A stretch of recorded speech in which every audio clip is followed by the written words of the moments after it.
All right, no, I know I said that I wasn't gonna do the second clip of my video stuff. Anyways, I'll continue. So, yeah, back to the fun thing. Yeah, I don't know. Everyone has a different idea of fun. I've seen people who literally only have fun when, you know, like their idea of fun is sitting around in an empty house or an empty apartment, drinking and smoking weed. Like for them, fun is just drinking and smoking weed. You know what I mean? There are people who have fun by going out and doing crazy shit, and they have fun. You know, everybody has a different idea of fun. A lot of people are into video games. I'm not really into video games. I don't like video games. In the past, how long? Like in the past 15 years, I would say that the only video games that I've played and enjoyed have been Grand Theft Auto and the second and Call of Duty. Those are the only video games I'm willing to play, right? And most of the play was Call of Duty because you play online and you can play as much as you want. With Grand Theft Auto, the story ends. I finished Grand Theft Auto in 2 days. I played it all day, all night, and I finished it in 2 days, and I was done with it. But Call of Duty, you can play, you know, for a long time. It doesn't get old. Fun. What's fun? A lot of things are fun. You know, I like I said, I've always fell back from the roller coaster. Right when I was about to go over, I'd always fall back. So it's not really fair for me to talk about fun. The truth is, you know, I really believe that my life was born. Like I was born inside of a jail. That's how I feel, because it was like just over 4 months ago that I came into existence, really, and I came to have a presence. Not whether it was I was in a room or in a place or outside, but I had a presence no matter where I was going. And that presence was relevant within the world, you know, within society, having a presence in the world. And so I was pretty much born in jail, to be honest. That's the way I look at it. A lot of things are born in jail. There's a lot of gangs out there that are huge, like international gangs, and they were born in jail. There are political movements that were born in jail. You know, they took political people from an opposing political party, threw them in jail. And then they spread their political ideology inside of the prison or the jail. You know what I mean? So I feel like I was born in jail, really, to be honest. I really do feel like I was born in jail. Yeah, so that's the deal. But everybody's got an idea for fun. The closest I've had to fun was, you know, 2014, and when I took trips out and everything, and yeah, that was fun for me. But yeah, that's it. You know, I was never yeah, I never really had a lot of fun. but that, you know, that was my life. I don't have anything. You know, people say and they feel negative and they feel bleak to the future, and they say I got nothing to look forward to. There's nothing new for me out there. I'm the opposite. I look at my past and I go, there's nothing for me there, period. And there's only, whatever I have is in the future. You know what I mean? Is in the present, well, not even in the present. All I have is in the future, because I got nothing in my past. I got nothing at all in my past. But you gotta remember, man, I'm not your normal, you know, I just, you know, since I was a kid, I could never be a normal kid. You know what I mean? I behaved highly normally. Like I behaved and I put on and I was a very normal kid and a normal person, to the point that kids who were doing everything and having fun and having fun lives and all that stuff would think that I was making them feel strange, that I was making them feel weird. And that I was too normal. You know, I would always behave normal. I would stay quiet. You know what I mean? If a topic came up, I didn't react. You know what I mean? I pretend, like nobody could even tell that I was part of this or part of that, or not part of this or not part of that. For example, if somebody said, if in class they said, how many of you enjoy going to sporting events? I just be quiet and pretend like I had been to a lot of sporting events, which I never did. How many people here been to the CN Tower? Oh yeah, I have. I never went to the CN. Oh yeah, I've been to the CN Tower. You know what I mean? So that was, but I wasn't a normal kid. I didn't grow up normal. Like I told you, man, I couldn't take money from somebody who cried every time they lost $1. You know, somebody that made it so painful that they lost $1 made me feel too bad to even ask them for money. I did not ask anybody for money. You know what I mean? Like I'd see people dropping quarters and dimes and nickels here and there and forget their change, and I would just pick it up and pocket it.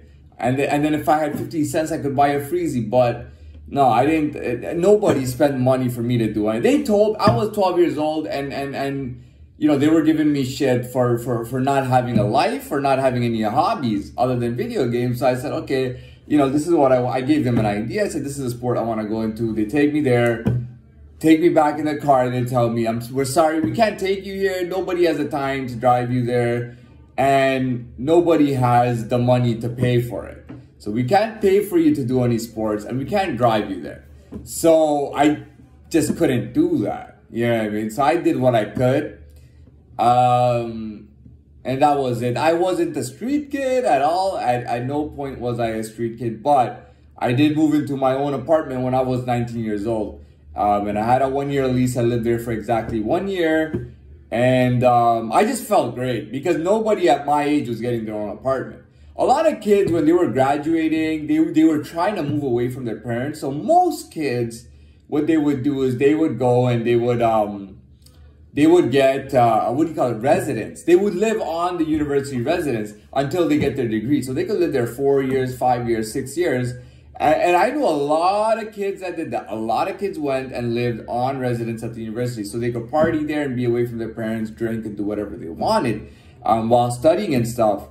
And they were telling me to do that too. And I said, no, I'm not going to do that. You know, but this wasn't really my parents. You know, what are they going to tell me? They're not even my real parents. What are they going to tell me to do? You know what I mean? What are they going to tell me to do? I'm 19 years old. What is anyone going to tell me? None of them are my family.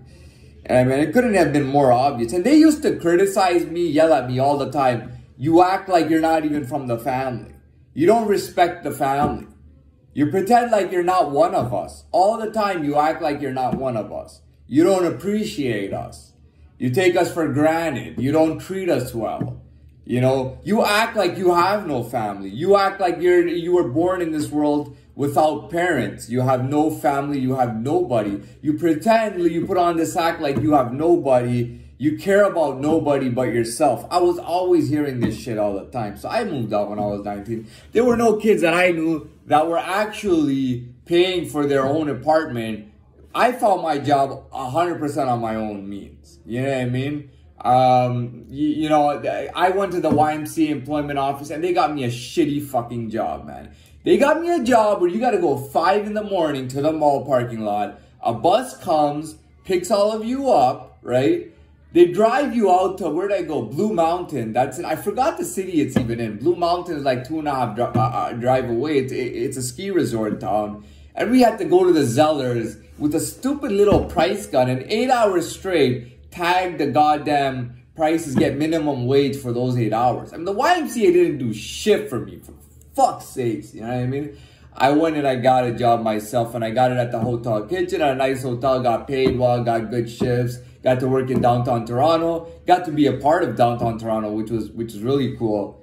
And you know what? I got a second job. I had a second job, and then I got my own apartment, man, at 19 years old. Nobody was telling me what to do, when to sleep, when to wake up, what not to do, that they're sleeping, not to bother anybody. No, nothing. It was my fucking apartment, man. I went and sat in my balcony when I wanted. I went to I did whatever the hell I wanted. I went to the kitchen, cook whenever the fuck I want, do whatever the fuck I want, go out, come back, do whatever the hell I want, whenever I want.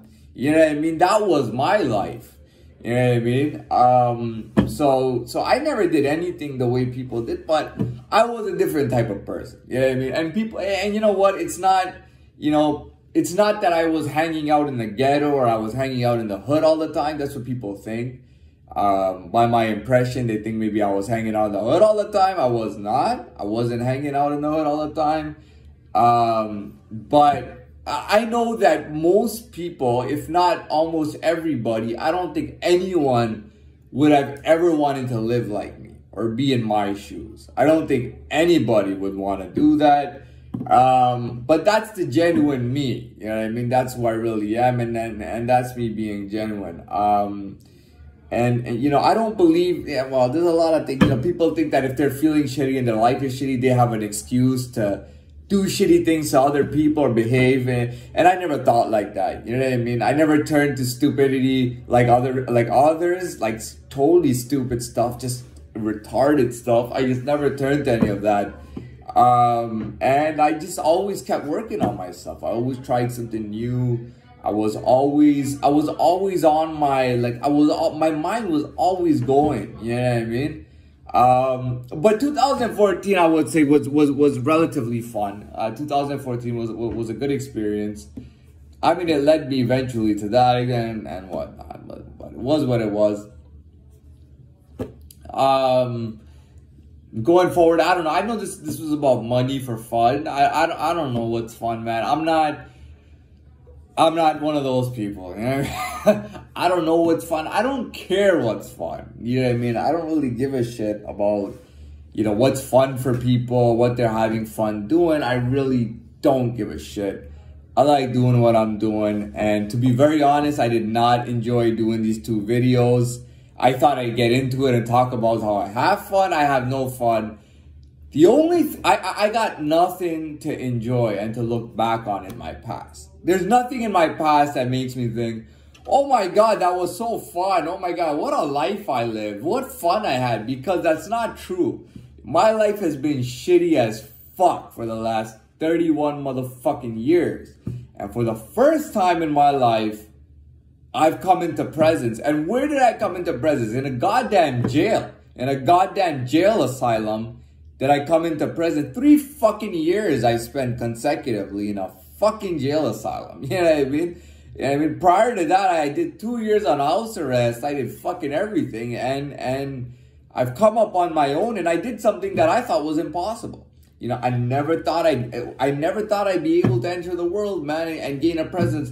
I never thought that was gonna be. I thought that forever, no matter where I went, no matter what I did, I was always gonna be in this prison, in this mental prison, which I'm not in, and I'm happy about. But I got nothing to look back on and tell you I had an amazing life.